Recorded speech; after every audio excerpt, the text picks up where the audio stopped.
You know who I've liked. You look at it from if I'm a playoff team, and everybody's need is different. But I've liked Blake Coleman. Blake's going to get you a professional, really nice return, right? Like he has played well. He gives. You can tell he's not happy. He's playing with a little bit of. He's pissed off in his game. He's had some goals. He plays how he plays. You know, he's been in a winning team and winning culture, and that he is one guy to me. While we talk about Anderson and all that, it's like shit. You get into the playoffs, it's those third line, those guys.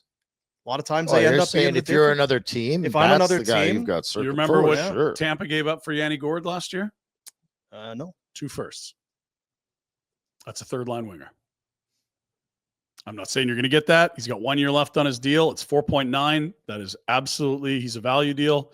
You're not marrying him for like 3-4 years like you will have to with Nazem, which, adds a little more risk to the equation for the team acquiring the talent.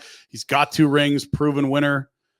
And a lot of these teams that have, big rosters and lots of stars, they're a little hollowed out in their bottom 6. This is a guy a contender wants to add. And Pierre LeBrun said it the other day.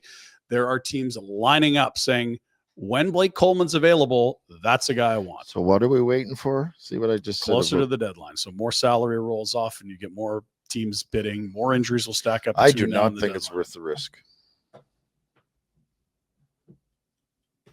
So if you could get 2 seconds, you'd do it now rather than try to get a first plus in 2 months? So you think that if people are lining up for Blake Coleman. Well, the context was when we get closer to the deadline. No, but That's what Pierre LeBrun had noted. But I mean, a first plus. I'm not saying you're going to get it, but I mean, Yanni Gourde. Okay, but that's kind of the anomaly, is it not? Last year's deadline was a great year to sell. So I think a lot of those are anomalies, like Brandon Carlo, first in a prospect. Scott so Lawton, on one hand, you always say get it done ahead of time, but now you say you wait to the deadline. I always say you're going to get more at the deadline. He does always say that. That's consistent. But he also says he plays both sides of that fence because they should have traded Rasmus last year. No, that's different. Consistent. I understand it. But what he will say is that Yanni Gourde's worth 2 firsts, but Blake Coleman's worth 2 seconds. No, I'm just saying if you move him now, I'm suggesting you'll get less than you will in 2-3 months. That's what I'm saying.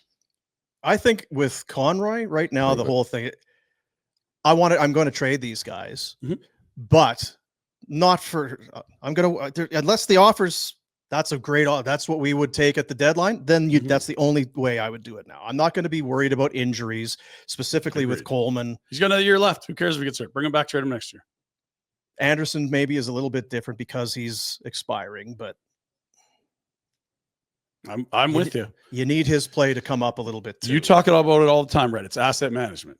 And doing a deal to get a deal done, you could do. But if you're really in the business of getting the most back for your assets, you're really time using it right. Word a lot. Okay, well, I guess you've been in the GM's room and know that in December it was a 4th round pick, but in February it was. I don't know what the offers are, but when people around the game will tell you just get more on the deadline most years.